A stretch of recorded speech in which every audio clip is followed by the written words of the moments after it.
Hello, welcome. Back again to African King Academy. This is gonna be a part of a new series called Top Fives, where I look at just different top fives, and I think for this one, I'm gonna go with something a bit different.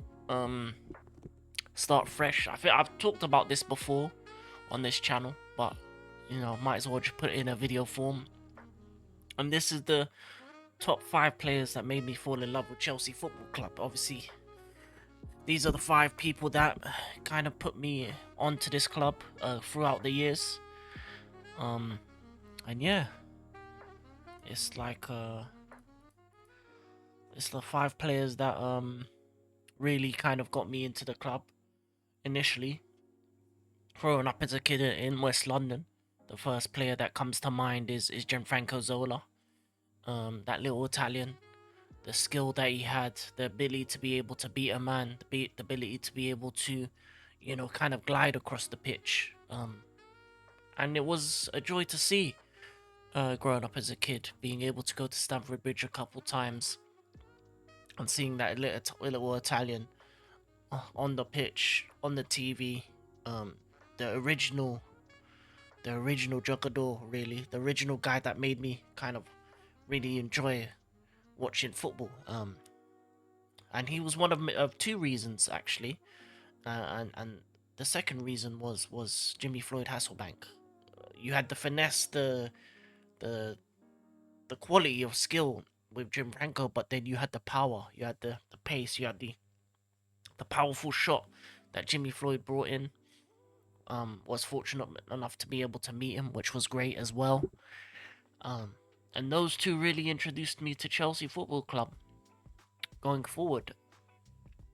Then after that, it was the Mourinho era, the Roman Abramovich era, and obviously there's only one man that really was synonymous with that era to me, the main man, the man that scored all the vital goals, the man that got us the first Champions League, the man that scored the winning penalty, Didier Drogba, and he was a beast of a man. Before him, it was two up top. Before him, it was 4-4-2 settings for most teams. And when Jose came and he told Roman Abramovich, "Don't don't listen, just buy Drogba," and it wasn't about the goals and assists. It was about the stuff that he did off the ball, the ability to bully defenders, the ability to stretch the play. I think you don't see the greatness of Lampard without a Drogba. He was able to kind of bully, push, and abuse defenders out the way for Lampard to get all those goals, and their connection was next to none. The original team, Duff and Robin on the wing, Drogba up top, the likes of Lampard, Ballack, etc., behind them, Makaleli in the DM, the defense that we had, the goalkeeper, everything about that original team. Um, it wasn't no, it was like Thiago, or it was there was a couple other names, but yeah, as though that team evolved around that kind of era, that era between 04 to 12, in which we won the Champions League. And I truly believe in the 08 final that we would have won it if he stayed on the pitch. We could be on 3 and United could be on 2 right now, but that's what happens. That's life. But Drogba was more than a footballer. He was big off the pitch as well, and his influence kind of went far and wide. And he was the real man that kind of like during my formative years, the guy that I kind of looked up to as a footballer. Gianfranco Zola, Floyd Hasselbank got me into the team. Drogba kept me there. He allowed me to stay there and enjoy such a great period of time, winning everything, seeing my team go from strength to strength. Obviously, money helped. Roman Abramovich helped. Thank you, Roman. But yeah, that was the third. And then the fourth, it was funny. Fourth was for me was a bit different. It's a bit controversial. Um, he does have links to one of our rivals in Arsenal, but when we got him in, I was happy. We did lose a great player in William Gallas for that deal, and William Gallas was a great servant for our club. But Ashley Cole, and people probably ask why Ashley Cole. Well, at the time, I like playing left back. I was a defender. I wasn't great at football, but what I brought was what I brought was a kind of like a steal. I love to tackle. I love to fight defenders. I love to take a winger out, and watching him, and I even have a shirt, an old shirt with the number 3 on the back because of him.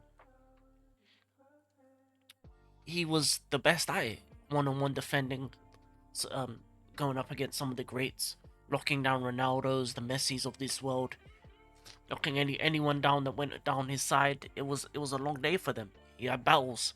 He lost some, he won some, but he epitomized everything about the later years of Chelsea, and he won it all. Give me 1 second. Nose is going. Nose is going, but one take it is. And yeah, that was the fourth. Before I mention the fifth, there's some honorable mentions, obviously. Um, Desai's an honorable mention. I loved him as a defender. For Chelsea. Another honorable mention is obviously JT's the captain, but the stuff off the pitch doesn't really resonate with me, so I can't put his name. Obviously, Lampard is up there. Um, I did love the winger pairing of Duff and Robin, and always got a shout out for Joe Cole as well. So there was a lot of quality players in my team over the years. But in this modern era, there was only really one man that epitomized what Chelsea was, and that was Eden Hazard. Obviously, you had the likes of Mata, Oscar, even the Williams in of this world. Obviously the Fabregas Matic partnership, Kante, stuff like that. But there was one guy that put us to new heights. The guy that said after we won the first Champions League, "I'm joining the European champions," and he wasn't. We weren't on his radar. That Champions League win brought him to the club, and we never really looked back. And he was elite from the moment he stayed to the moment he left, winning us multiple trophies on his own back. And yeah, I will never forget the goal against Arsenal where he was putting Coquelin on a spin cycle. The goal against West Ham where he made Basmati Rice, see what a real a jugador is. What he did to Liverpool time and time again, and it's a shame. It's a shame that we don't have that many footballers like that, like him, nowadays that have that ability to just get on the ball and do their thing. Uh, his career could have been lasted longer maybe if he was a bit more conscious of his health and stuff like that. But he just loved the game. He loved the football, and that's what I like. I like players that just loved the game, that just wanted to play, wanted to enjoy, and I think that's why, for me, those are the 5 names that spring to mind for different reasons. You have your Zolas and Hasselbanks in the early eras, the pre-money era. Obviously, you have the likes of Desai, Dennis Wise, your Vialis, your Rude Gullets and stuff like that. But those two were the ones that kind of got me into the game as a young kid. Then you stick around, you get to see your Drogbas, you get to see your Ashley Coles, your Terrys, your Lampards, the real best version of us. The team that only conceded 15 goals, one of the best goalkeepers of all time in Peter Cech. And then you get to this generation where you see the Eden Hazard of this world, the Matters, the Fabregases, the Kantes, those kind of players. See, now we have a new team, we have a new ballers coming through, but they haven't really made their names yet. Reece James is one of my favorites of the current crop. Obviously, Esteval, I'm liking what he's doing at the moment. João Pedro just came through, and a lot of these guys, including Casado and stuff like that, they still have a legacy to be made. They haven't won Premier Leagues or Champions League, so we're a club in which, in order for you to be great, you have to win trophies, and the big ones. And they've won a couple so far, but they haven't done enough yet. Esteval hasn't done anything yet, and still more to do. There's still more work to be done. In order for them to cement their legacies. Obviously, Reece James was a part of that Champions League winning side, so he's got his foot in the Chelsea Hall of Fame. But there's still a lot more. There's still a lot more that they can do as a unit. And this current crop under Enzo Maresca, hopefully they can bring back the glory. Because I'm tired of seeing other teams doing their thing. It's about time that we do ours. But yeah, I think this is the first episode. I think the next episode will be 5 players outside of Chelsea that have made me love this game, because this is the beautiful game, and in the end of the day, I am a Chelsea fan, but I'm also a football fan. And I love the sport. I love everything that's about. I'm starting to watch women's football now, and I might even have a top 5 women's footballers at some point in the future. there's some of the women's players, even in my team, that I'm starting to like. I like Guru writing. I'm liking the new youngster, Alyssa Thompson. I'm liking Sam Kerr. Obviously, you know, there's some Cannon Reed as well. So the women's team is even starting to get some players that I'm starting to like as well. So obviously you got to pay respect to one of the legendary managers of this game in Emma Hayes.